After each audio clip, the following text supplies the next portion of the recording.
Hello, आप लोग ठीक हैं? ठीक है। कोरोना से बचकर रहिए सभी लोग।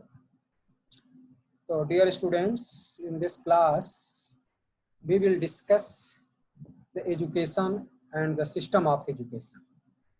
तो लेट अस सी कि what is the education. Education is a terminology which is oftenly used among us. तो आज के इस क्लास में हम लोग एजुकेशन और एजुकेशन सिस्टम को ब्रीफ करेंगे। एजुकेशन क्या है? एजुकेशन किसे कहते हैं? Only collection of information, just like today we are getting the explosion of information. There are so many information, infinite information, but can we call it the proper education? No, it is not education. Simply it is the information. You are informative system. You have the informative system by your books, by your lecture, by your demonstration. We are only get the information by some senior persons, by some ads, by some bookish knowledge, but there is no any practical experience with us.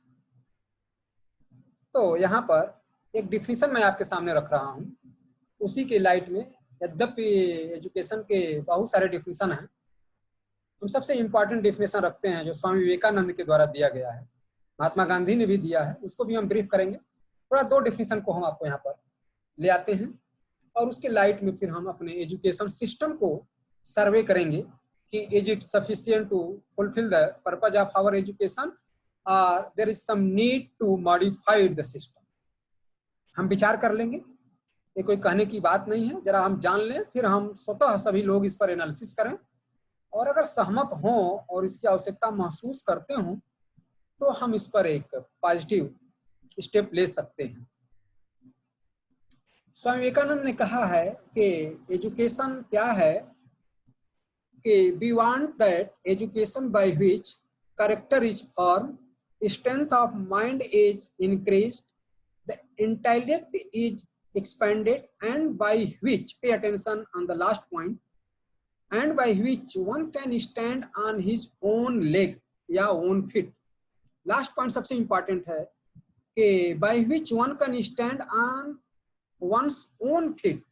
यदि हम अपने पैरों पर खड़े हो जाएं education के माध्यम से, तो ये हमारे एजुकेशन का जो पर्पस है, जो उद्देश्य है, पूरा होता है।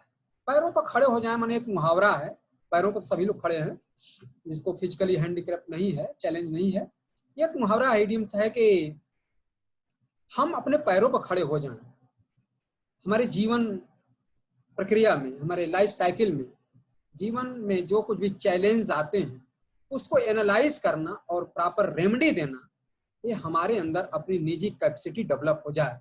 That is the sense of the Swami ji के by which one can stand on his own leg, on his own feet.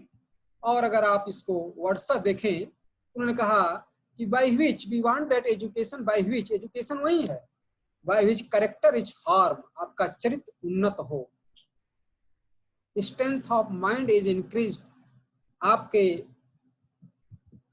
Mind का, आपके दिमाग का जो स्ट्रेंथ हो, जो ताकत हो, वो इंक्रीज करे, और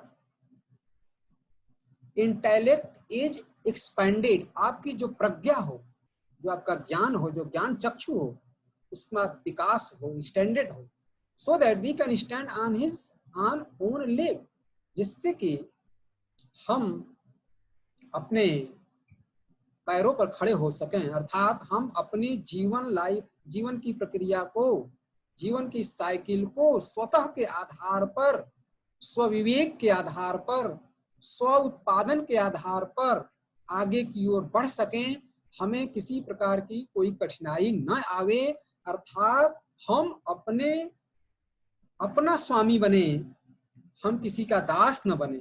दासत्व तो नहीं होना चाहिए, स्लेवरी नहीं होनी चाहिए, हमारे अंदर स्वामित्व आना चाहिए। यदि स्वामित्व का भाव हमारे अंदर जगा दिया हमारा education, we are our own master, तो एजुकेशन का जो उद्देश्य है वह पूरा होता है अगर एजुकेशन लेने के बाद हम दास भाव में आ जाते हैं, इंफॉर्मेटिव पोजीशन में आ जाते हैं, सूचना लेते हैं, सूचना देते हैं, तो यह एजुकेशन का जो पूर्ण आयाम है वह विकसित नहीं होता है। इसी क्रम में एक छोटा सा डिफिनेशन मैं आपको कोट करना चाहूंगा महात्मा गांधी जी का। गांधी ने कहा है ब्रीफ में कि ऑल सराउंडिंग डेवलपमेंट, आपके अंदर जो पोटेंशियल हो वह ऑल सराउंडिंग डेवलपमेंट। और इसको और ब्रीफ में शिक्षा शास्त्रियों ने इस तरह से कहा कि डेवलपमेंट ऑफ 4H।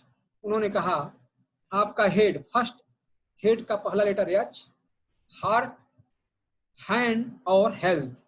इसको ब्रीफ में फार्मुलेट किया गया कि development of the 4H। First H is stand here for the head. आपका मस्तिष्क विकसित हो, समुन्नत हो, आपका हार्ट, हृदय पवित्र हो, सुचिता हो, हैंड आप कार्यशील हो, श्रमशील हो, अध्यवसायी हो, और हेल्थ, अभी आप लोगों ने हेल्थ की बात की, आपका हेल्थ ठीक हो। अगर आपके एजुकेशन ने इन 4 आयामों को जागृत कर दिया, कॉन्शियस कर दिया और इसको जगा दिया, इसको अवेयर कर दिया, हमारा ये चारों आयाम विकसित हो गया, तो हमारे एजुकेशन का जो आयाम है वह विकसित हो जाता है। इसके बाद हम अपने कॉन्टेक्स्ट में इस एजुकेशन और एजुकेशन सिस्टम को इस तरह से डिस्कस करेंगे कि क्या हमारा सिस्टम हमें या किसी स्टूडेंट को इन चारों आयाम को डेवलप कर पाता है, जिससे कि वह रिकॉग्नाइज कर सके कि वह क्या है। सबसे पहले तो वह अपने आप को जान सके, उसकी अपनी समस्या क्या है, उसका अपना स्किल क्या है, और वह अपने आप को किस फील्ड में, किस क्षेत्र में अपने आप को समृद्ध पाता है। वह दूसरे के ऊपर आश्रित नहीं है, बल्कि अपनी समस्या, अपने कार्य का निराकरण वह स्वतः कर सकता है। एक व्यक्ति के अंदर एक क्षमता, एक कैपेसिटी एजुकेशन के द्वारा डेवलप कर दी जाए तो उसके अंदर जो अंतर्निहित शक्ति है वो अपने पूर्ण आयाम को विकसित हो जाए और वह अपनी समस्या का समाधान स्वतः खोज ले। इस तरह से उसके अंदर एक थॉट हो, उसके अंदर एक फीलिंग हो, उसके अंदर एक स्किल हो। ये सारी चीजें हमारे एजुकेशन के माध्यम से व्यक्ति के अंदर, अर्थात सेल्फ एनालिसिस और सेल्फ प्रोडक्शन, सेल्फ यूटिलाइजेशन और अपने आप का contribution with rest of the nature as well as with the rest of the society. What should be, what is the proper, what is the fair and what is the foul, it should be decided by himself. यदि ये बिंदु हमारे education के माध्यम से develop हो जाते हैं, हम कमिट करते हैं, तो हमारे एजुकेशन का जो सिस्टम है वह हमें हेल्प देता है। अन्यथा हमें विचार करने की आवश्यकता है कि हम अपने एजुकेशन सिस्टम में अपने आने वाले जनरेशन को, अपने वर्तमान जनरेशन को क्या इस लायक बना पाते हैं या नहीं। यदि कहीं कोई कमी है तो वह उसको हम पूर्णतया विकसित कर लें। यह भी हमारे इस एजुकेशन का दूसरा आयाम है कि हम उसे विकसित करने का प्रयास कर लें। और इसके साथ साथ 2 महत्वपूर्ण बातें हैं जो इसेंस के तौर पर हम ले सकते हैं, ब्रीफ कर सकते हैं कि हमारे एजुकेशन का राइट कंटेंट क्या हो इन view of the present time. In view of the present time, what should be content of education and what should be the right process of the education. हमारे education का content क्या हो और उस content को student में संप्रेषित करने का, भेजने का, इंटरेक्ट करने का प्रोसेस क्या हो। What should be process of the content by which we can transform knowledge from one generation to another generation। तो हम यहाँ पर मुख्य रूप से 2 बिंदुओं पर डिस्कस करेंगे ब्रीफ में। ये लंबा डिस्कशन है, लेकिन हम यहाँ पर मुख्य रूप से 2 पॉइंट पर फोकस करेंगे कि what should be content of our education and how we should provide, why we should carry on our educational system. तो आप इस स्लाइड में देख सकते हैं, यहाँ पर हमारे एजुकेशन को 7 स्टेप में डिसाइड किया गया है, 7 स्टेप में इसको कैटेगराइज किया गया है कि कंप्लीट एजुकेशन प्रोसेस को अगर हम 7 चरण में 7 स्टेप्स में कंप्लीट करते हैं, पूरा करते हैं, तो हमारे एजुकेशन का कंटेंट जो है पूरा होता है। इसमें पहला है education for development of the self. हमारा एजुकेशन हमारे सेल्फ का डेवलपमेंट कर पाया या नहीं। सेकंड है बिहेवियरल एजुकेशन। हमारा एजुकेशन हमारे व्यवहार को निश्चित कर पा रहा है नहीं। फिर हेल्थ एजुकेशन, जो एजुकेशन हमने लिया है उससे हम अपने हेल्थ को जान समझ पा रहे हैं कि नहीं। जो एजुकेशन हमने लिया उसके द्वारा हम राइट यूटिलाइजेशन की दृष्टि विकसित कर पाए कि नहीं।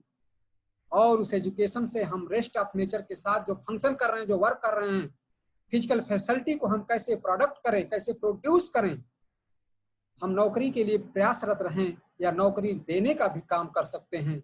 इस बिंदु पर भी हमारा एजुकेशन निश्चित रूप से एक अपना समग्र दृष्टिकोण रखे। हमारा प्रोडक्शन क्या हो, कैसे हम प्रोड्यूस करें।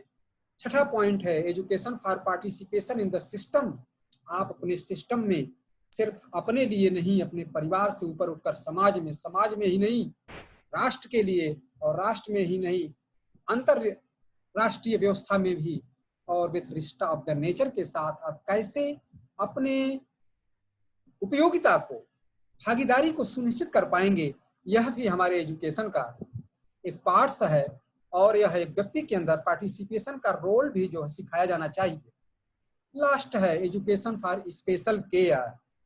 हम सिर्फ सेल्फ सेंटर्ड तो नहीं है, हम किसी डिप्राइव्ड के लिए भी वरीड हैं। हम किसी का केयर कर सकते हैं। कोई फिजिकली चैलेंज है, कोई फैसिलिटी चैलेंज है, कोई व्यवस्था से वंचित है, क्या हम उसे कुछ कर सकते हैं, दे सकते हैं। हमारे अंदर स्वानुभूति के साथ साथ सहानुभूति क्या भाव है या नहीं है। सह अनुभूति और स्व अनुभूति दोनों अलग अलग चीजें हैं।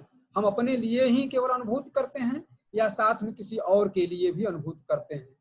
तो हम इन बिंदुओं पर भी जागृत हुए कि नहीं हुए हैं। अगर हमारा एजुकेशन हमारे अंदर यह भाव जगा दिया तो हमारा education of the special care जो लास्ट है और 7वां स्पेशल केयर का जो भाव है वो हमारे अपने से निकल करके बाहर की ओर जाता है, दूसरों को ले जाता है। दूसरों में सिर्फ मनुष्य मात्र ही नहीं है, प्राणी मात्र के लिए भी हम सिर्फ अपने परिवार, अपने बच्चा, अपने कीथ एंड नींद के लिए नहीं, अपने रिलेटिव के लिए नहीं, अपने क्षेत्र, अपने देश के लिए नहीं, अपनी मानव जाति के लिए नहीं, हम प्राणी मात्र के साथ क्या भाव रखते हैं, क्या सहयोग करते हैं। और इससे ऊपर उड़ करके जो इसका सबसे उच्चतम बिंदु है, जो हाईएस्ट पॉइंट है, वो है कि हम नेचर के साथ क्या भाव रखते हैं, नेचर में हमारी क्या सहभागिता है। क्योंकि जो कुछ भी है नेचर से हम प्राप्त करते हैं और जो कुछ भी है वो नेचर में विलीन होता है, ये एक साइकिल है। तो हम वहां से लिए और हम क्या दिए, इन दोनों का भी एक मैथमेटिकल कैलकुलेशन तो नहीं, एक फीलिंग का कैलकुलेशन हम कर सकते हैं। यह भाव भी एजुकेशन के द्वारा हर स्टूडेंट में, हर व्यक्ति के अंदर विकसित होना चाहिए, जो कि हमारे एजुकेशन के पूर्ण आयाम को निश्चित कर पाता है। तो हम एक एक पॉइंट करके नेक्स्ट लेक्चर में उसको डिस्कस करेंगे कि what is the development of the education for the self, what is the meaning of the behavioral education, what is the meaning of the health education, what is the meaning of the right utilization by education for production, education for participation in the system, education for the special care.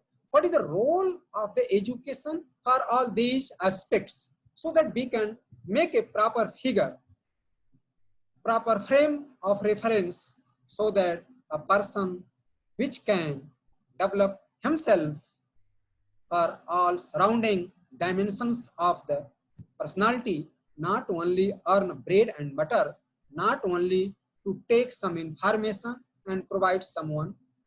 This information means carry on of the information should not be the aspect of the education. It should be contain all these 7 points, so that we can make a proper frame, proper system for a person, for our society, for our generation. Thank you.